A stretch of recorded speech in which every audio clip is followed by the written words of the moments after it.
नमस्कार, स्वागत है आप सभी का। मुद्दा देख रहे हैं आप, आपके साथ मैं हूं पूजा कवियागोमा। रूस और नेटो के बीच बढ़ते तनाव के बाद भारत के लिए किसी का पक्ष लेना मुश्किल हो गया है, लिहाजा वो संतुलन बनाने की कोशिशों में है। अमेरिका ने उम्मीद जताई है कि अगर रूस यूक्रेन पर आक्रमण करता है तो भारत अमेरिका का साथ देगा। विदेश मंत्रालय के प्रवक्ता नेड प्राइस ने बताया कि क्वाड के 4 देशों के बीच मंत्रियों के बीच हाल ही में ऑस्ट्रेलिया की राजधानी मेलबर्न में हुई बैठक में रूस और यूक्रेन के मुद्दे पर चर्चा हुई।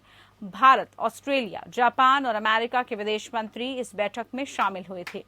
अमेरिका के प्रवक्ता ने कहा कि नियम आधारित व्यवस्था हिंद प्रशांत क्षेत्र में समान रूप से लागू होती है जैसे कि ये यूरोप में है या अन्य कहीं पर। हम जानते हैं कि हमारे भारतीय साझेदार नियम आधारित अंतर्राष्ट्रीय व्यवस्था के लिए प्रतिबद्ध हैं। इस व्यवस्था में अनेक नियम हैं, उनमें से एक ये है कि बल के जरिए सीमाओं का पुनर्निर्धारण नहीं हो सकता। अमेरिका ने कहा कि भारत समेत अन्य पड़ोसियों के खिलाफ चीन के आक्रामक रुख का प्रत्यक्ष जिक्र करते हुए उन्होंने कहा, बड़े देश छोटे देशों को परेशान नहीं कर सकते। वहीं यूरोपीय संघ यूक्रेन की स्थिति को लेकर आकलन और रूस द्वारा उस पर हमला करने की स्थिति में समूह की संभावित कार्रवाई को लेकर भारत को भरोसे में ले रहा है। अमेरिका और रूस के बीच संतुलन बनाए रखने की कोशिश में उसने 31 जनवरी को संयुक्त राष्ट्र सुरक्षा परिषद में यूक्रेन तनाव पर चर्चा के लिए होने वाली वोटिंग में हिस्सा नहीं लिया, लेकिन जब चर्चा हुई तब वहां मौजूद भारत के प्रतिनिधि ने इस तनाव को कम करने और क्षेत्र में स्थायी शांति और स्थिरता की अपील की। अमेरिका भारत को अपने पाले में देखना चाहेगा, लेकिन भारत रणनीतिक तौर पर रूस का भी करीबी है। वो लंबे वक्त से रूसी रक्षा उपकरणों और हथियारों का खरीदार रहा है, इसलिए रूस पर उसकी निर्भरता बनी हुई है। इसके साथ ही उसे चीन के आक्रामक रुख का भी सामना करना पड़ता है। इस लिहाज से भी रूस का साथ जरूरी है। इधर अमेरिका और रूस दोनों भारत के रणनीतिक साझेदार हैं, लेकिन क्या यूक्रेन पर रूस और अमेरिका की अगुवाई वाले नेटो के बीच चरम पर पहुंच चुके तनाव को देखते हुए वो राजनयिक बैलेंस बनाने में कामयाब होगा? एक तरफ से क्वाड की भी परीक्षा है, साथ में अगर भारत चाहे तो वो अमेरिका के साथ मोलभाव करके चीन के खिलाफ उसका साथ मांग सकता है। अगर भारत अभी अमेरिका या क्वाड देशों का साथ नहीं देता तो हिंद प्रांत सागर में चीनी घुसपैठ में क्या उसे क्वाड का साथ मिलेगा? अगर भारत अमेरिका साथ देता है तो क्या क्वाड की सार्थकता बनी रहेगी और क्या भारत को क्वाड से सीमा पर चीनी घुसपैठ पर मदद मिलेगी? इस संदर्भ में अब भारत को रूस का साथ लेना चाहिए या अमेरिका का, ये इस वक्त का सबसे बड़ा सवाल बना हुआ है।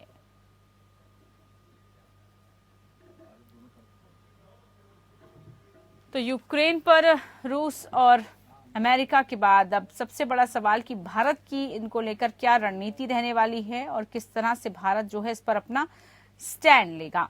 हमारे साथ इसी पर चर्चा करने के लिए खास मेहमान दीपक वोरा जी, एक्स डिप्लोमेट के तौर पर जुड़े। बहुत स्वागत है दीपक जी आपका कार्यक्रम में। हमारे साथ मेजर जनरल अश्विनी सिवाच जी भी डिफेंस एक्सपर्ट के तौर पर जुड़े। बहुत स्वागत है आपका अश्विनी जी कार्यक्रम में। सबसे पहले अश्विनी जी आप ही से शुरुआत करते हैं कार्यक्रम की। जिस तरह से अब भारत की जब हम बात कर रहे हैं, भारत का स्टैंड क्या होना चाहिए और दोनों देशों के बीच में भारत की स्थितियां आपको क्या लग रहा है? पूरा जो इस वक्त माहौल दिख रहा है, भारत कहां स्टैंड कर रहा है और भारत को किस लिहाज से अब आगे चलकर अपना निर्णय लेना होगा? देखो पूजा, पहली बात तो आपने जो बातें बताई मैं बिल्कुल सहमत हूं उन चीजों से। बहुत बुरी सिचुएशन हमारे लिए क्रिटिकल है। एक तरफ हुआ एक तरफ खाई, तो किसी की तरफ भी होना भारत के लिए ठीक नहीं होगा, क्योंकि भारत के रिलेशन रूस से भी बहुत अच्छे हैं। और देखो हमारा 60 से 65% जो हथियार है वो पहले रूस से ही आता था। जितने भी हमारे एयरक्राफ्ट मिक्स सीरीज के हमारे शिप्स हैं और उनका अब स्पेयर पार्ट वहीं से आते हैं। तो इसमें कोई शक नहीं कि रूस जो है हमारे साथ 1971 वॉर में भी खड़ा था, तो रूस के साथ भी हमारे संबंध बहुत अच्छे हैं। मगर ये भी सच है कि आज हमारा अमेरिका के साथ एक स्ट्रेटेजिक अलायंस है और हम क्वाड में भी उनके साथ हैं और काफी नजदीक आ गए हैं जब से हमने 4 फाउंडेशन एग्रीमेंट साइन किए हैं। और सबसे लास्ट वाला जो अभी बेका किया, उससे पहले कोमकासा और उससे पहले लीमियो। तो ये सच्चाई है कि अब ऐसे में अगर लड़ाई होती है तो भारत को बहुत बड़ा नुकसान होगा, क्योंकि भारत चाहेगा उसके रिलेशनशिप अमेरिका से भी अच्छे रहें और रूस से भी। अगर उसको सिलेक्ट करना पड़ता है कि वो अमेरिका की तरफ जाता है, जिसके लग रहे हैं कि आसार अगर लड़ाई होती है तो वो भारत के लिए कोई खास अच्छा नहीं होगा, क्योंकि रूस भी भारत का बहुत ही एक महत्वपूर्ण देश है, स्पेशली चीन को काउंटर करने के लिए वो हमारे लिए बहुत इंपॉर्टेंट है। हमारे स्पेयर पार्ट्स, हमारे वेपन सिस्टम वहां से आते हैं। तो मैं ये कहूंगा एक बड़ी सिचुएशन हमारे लिए काफी एक प्रकार क्रिटिकल हो जाती है। ये सोच विचार करके ही हमने आगे चलना पड़ेगा। पूजा, बिल्कुल, बड़ी महत्वपूर्ण बात आपने कही है, क्योंकि क्वाड की भी ये परीक्षा है और भारत के लिए सबसे बड़ा इस वक्त यही सवाल है कि वो साथ किसका देगा और कितना नुकसान इससे होगा, इस पूरी परिस्थिति से, इस पूरे समीकरण से किसका नुकसान होगा। दीपक वोरा जी, कैसे आप देखते हैं इन हालातों को भारत के लिहाज से? क्या इस वक्त भारत इस स्थिति में है कि किसी एक का साथ दे? क्योंकि जैसे अभी अश्विनी जी ने भी बताया कि बड़ा मुश्किल है भारत के लिए डिसाइड करना, तो किस फॉर्मेट के साथ भारत जो है आगे बढ़ रहा है? क्या इस वक्त स्ट्रैटेजी और रणनीति की जरूरत है भारत के लिए? आभारी हूँ आपका, आपने मौका दिया है कार्यक्रम में शरीक होने का, और आपके साथ हैं मेजर जनरल सेवा। जो कुछ ये कहते हैं मैं पूरी तरह उनसे कहने से पहले ही मैं सहमत होता हूँ। जो वो कहने लगे हैं उनकी जानकारी बेमिसाल है। आपने नाम सुना होगा, एक व्यक्ति था चाणक्य। उसने कहा था कि मेरे दुश्मन का दुश्मन मेरा दोस्त है, लेकिन उसने कभी ये नहीं कहा था कि मेरे दोस्त का दुश्मन मेरा भी दुश्मन है। आपको याद है कोल्ड वॉर हुई थी और हमने अपनी रिलेशनशिप दोनों सुपर पावर्स के साथ बड़ी अच्छी तरह निभाई थी। आपका बहुत बहुत धन्यवाद, थैंक यू वेरी मच। हमेशा हमने ऑटोनॉमी रखी है अपनी बायलैटरल रिलेशनशिप्स में, ये भारत की ताकत रही है और आपकी डिप्लोमेसी जो है वो इसमें बहुत ही कामयाब रही है। अब सवाल ये उठता है कि जो कुछ अभी हम देख रहे हैं इधर, उसे हम कहते हैं शैडो बॉक्सिंग। शैडो बॉक्सिंग वो होती है जिसमें आप एक दूसरे को घूसे नहीं मारते, लेकिन उनकी शैडोज के साथ आप करते हैं और अपनी सेहत को आप बढ़ाते हैं। हमने अपने लोगों से कहा है, अपने स्टूडेंट से कहा है, जो बच्चे हमारे वहां पढ़ रहे हैं 20,000 की आप वापस आ जाइए, नॉर्मल प्रिकॉशन है जो हम लेते हैं। लेकिन अब भारत को क्या करना चाहिए मैम, ये सबसे अहम मुद्दा है जो आपने उठाया है जी। हम लोग चाहते हैं कि दोनों के साथ, यानी यूनाइटेड स्टेट्स के साथ जो हमारा मित्र है, यूएस, जैसा जनरल साहब ने कहा कि हमारा बहुत पुराना मित्र है, दोनों के साथ हमारा संबंध सही रहना चाहिए। ये जो कॉन्फ्रंटेशन इस समय चल रही है यूक्रेन के ऊपर दोनों पक्षों के बीच में, ये हमारे लिए अच्छी बात नहीं है। वी डोंट लाइक दिस, क्योंकि यूएस के साथ तो आप जानते हैं हमारे द्विपक्षीय संबंध कई क्षेत्रों में बहुत बहुत बड़े हैं, और शायद आज ये सबसे महत्वपूर्ण एक्सटर्नल पार्टनरशिप जो हमारे पास है। इसका मतलब है कि हमारी कुछ छोटी मोटी डिसएग्रीमेंट्स भी हैं, लेकिन on a broad range of issues हम सहमत हैं। फिर हम ये नहीं चाहते कि वो हमें कहें कि आप ये रशियन एयर डिफेंस मिसाइल खरीद रहे हैं, इसीलिए हम आपके ऊपर प्रतिबंध लगाएंगे। दूसरी ओर रूस हमारा वाइटल पार्टनर है और हमें बायलैटरल रिलेशन बहुत अच्छी तरह रखने हैं, क्योंकि हमें अपनी फॉरेन पॉलिसी में हमेशा से मैम हमने एक बैलेंस रखा है, किसी एक साइड पे ओवर डिपेंडेंट नहीं होना चाहते। तो हम किसी का पक्ष नहीं लेंगे, हम मिडिल कोर्स रखेंगे। हम कहेंगे कि भाई हमेशा भारत की ये रणनीति रही है कि आप बातचीत करिए, उसके जरिए जो है आप अपना जो भी समस्या है उनका समझौता करिए। 2 मिन्स्क अग्रीमेंट है, 2015 की मिन्स्क 2 अग्रीमेंट थी। उसने कहा 3 बहुत महत्वपूर्ण चीजें हैं जो इसेंशियल है। डीमिलिटराइजेशन करो, यूक्रेन की सॉवरेंटी वापस आनी चाहिए, और डोनबास रीजन जिसके ऊपर झगड़ा चल रहा है वहां पर पूरी ऑटोनॉमी होनी चाहिए। तो मेरा विचार ये है मैम कि जो पोजीशन हमने ली है वो बिल्कुल सही है।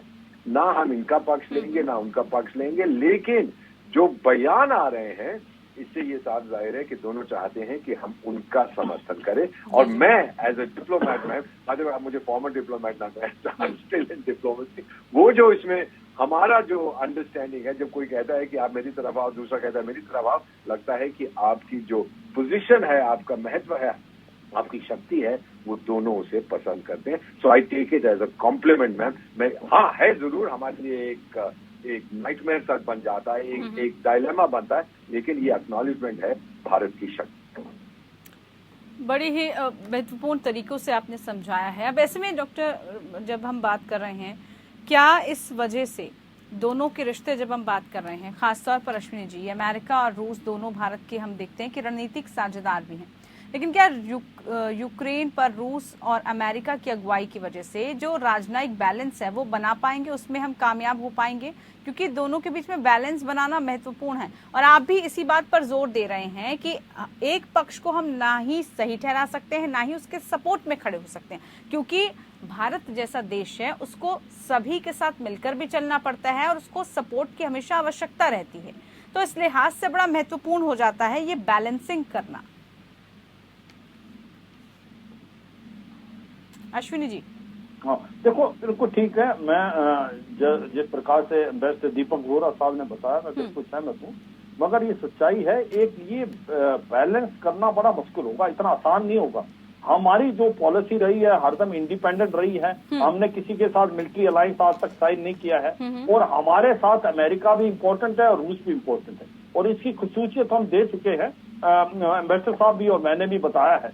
मगर ये सच्चाई है, अगर लड़ाई होती है पूरे वर्ल्ड को नुकसान होगा, तो बहुत ज्यादा नुकसान होने वाला है भारत को, और क्योंकि भारत के रिलेशन ना ही रूस और अमेरिका से हैं, यूक्रेन से ये भी समझना चाहेंगे भारत को किस तरह का नुकसान, हम अगर हम हर तरीके से देखें किस तरह का भारत को नुकसान झेलना पड़ सकता है इसके साथ ही?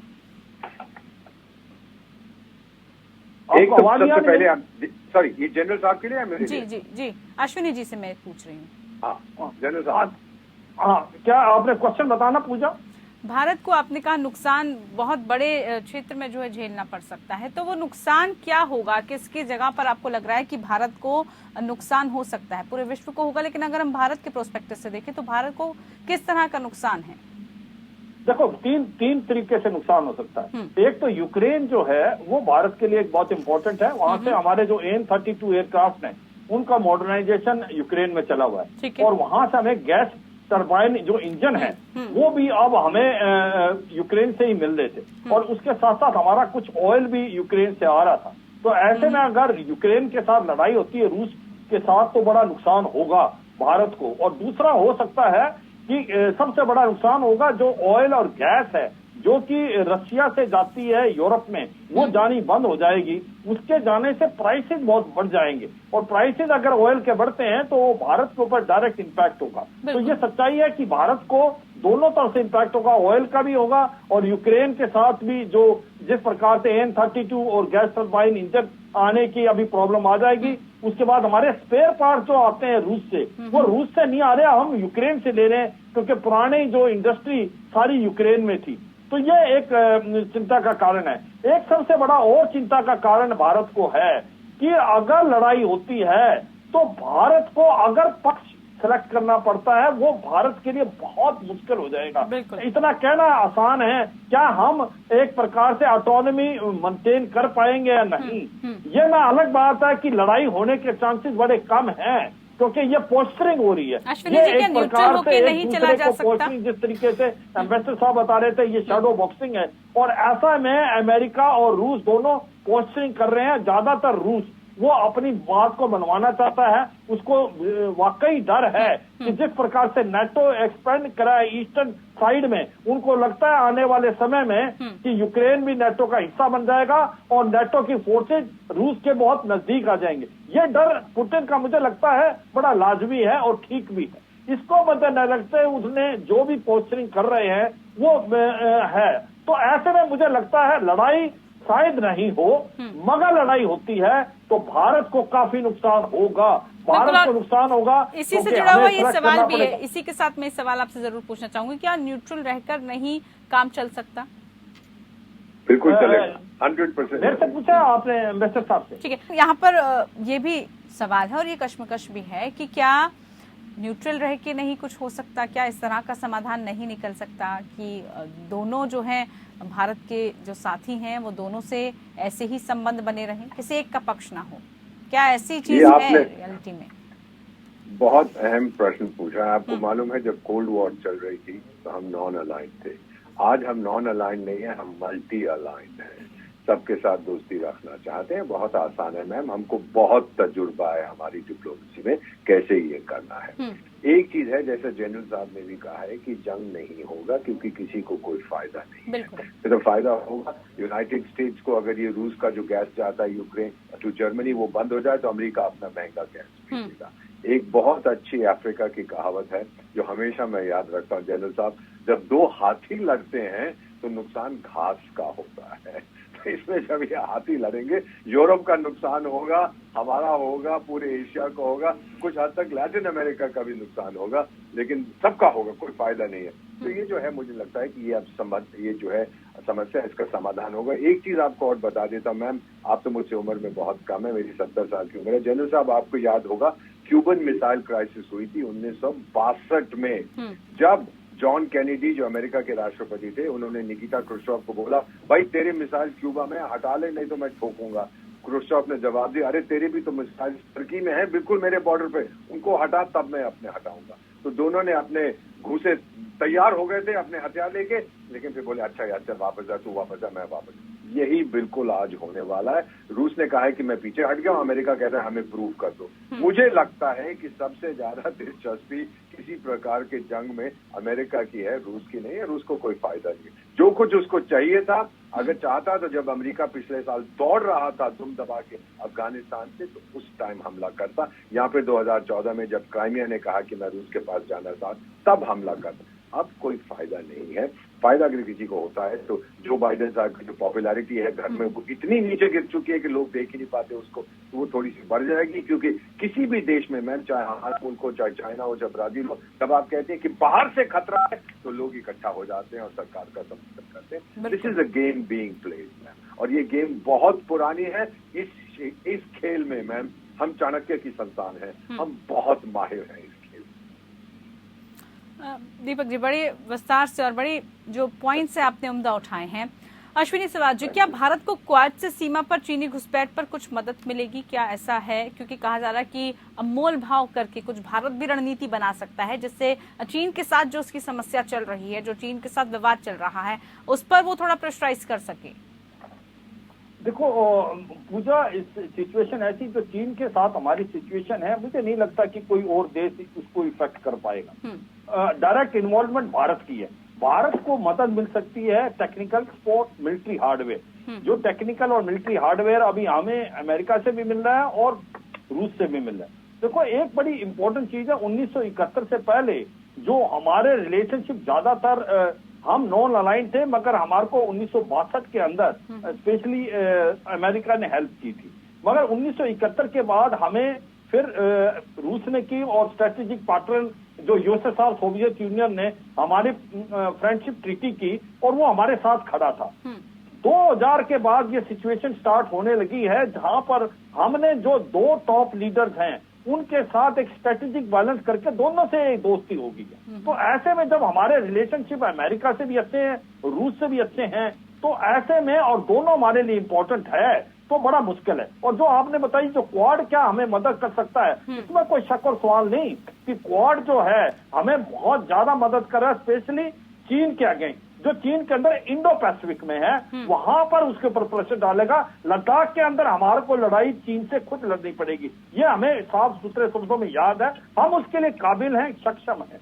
और अब जो एक पॉइंट एम्बेसडर साहब ने बताया था कि मुझे लगता है ये जो लड़ाई है, जो लड़ना चाहता है वो खुद लड़ने को तैयार नहीं है, मगर दूसरे उसको लड़ाने को तैयार है। अमेरिका को बड़ा फायदा है अगर कुछ रूस यूक्रेन में करता है। उसकी वजह बड़ी अच्छी तरीके से बताई थी एम्बेसडर साहब ने, क्योंकि जो एक अप्रूवल रेटिंग है आज जो बाइडेन की गिर चुकी है, उसके साथ साथ वो चाहता है ये जो ऑयल और गैस जो आती है रूस से यूरोप के अंदर, जर्मनी और फ्रांस में, वो बंद हो जाए और वो अपनी ऑयल और गैस वहां पर बेचे। तीसरा है एक पॉइंट, वो मिलिट्री हार्डवेयर बेचना चाहता है। यूक्रेन को वो 90 टन अभी ऑलरेडी बेच चुका है मिलिट्री इक्विपमेंट। तो कहीं ना कहीं अमेरिका को थोड़ा सा फायदा है, फुल फ्लैश लड़ाई ना हो, छोटी मोटी लड़ाई डॉनबास में हो, तब उसका फायदा। पर रूस को कोई फायदा नहीं है। अगर लड़ाई होती है तो रूस का बहुत बड़ा नुकसान होगा, क्योंकि रूस इकोनॉमिकली स्ट्रांग नहीं है, आज उसके पास इतने संसाधन नहीं है। अगर लड़ाई होती है तो उसको जो मेन सोर्स ऑफ इनकम है ऑयल और गैस वो बंद हो जाएगा और मिलिट्री हार्डवेयर भी इसके बिकने बंद हो गए हैं। ऐसे में वो चीन का पिट्ठू बनना पड़ेगा, ऐसा रूस नहीं चाहता। तो मुझे लगता है पुतिन बहुत चालाक लीडर हैं, वो एक पोस्टरिंग करेंगे, प्रेशर डालेंगे और उसके बाद पीछे कदम ले लेंगे, वो लड़ाई नहीं लड़ेंगे। लड़ाई लड़ने में बड़ा नुकसान है रूस का। और डॉनबैस के इलाके के अंदर जो अमेरिका बदमाशी कर रहा है, जिस प्रकार से उसने जो मिलिटेंसी वहां पर स्टार्ट कर दी है, 18% पॉपुलेशन के पास वहां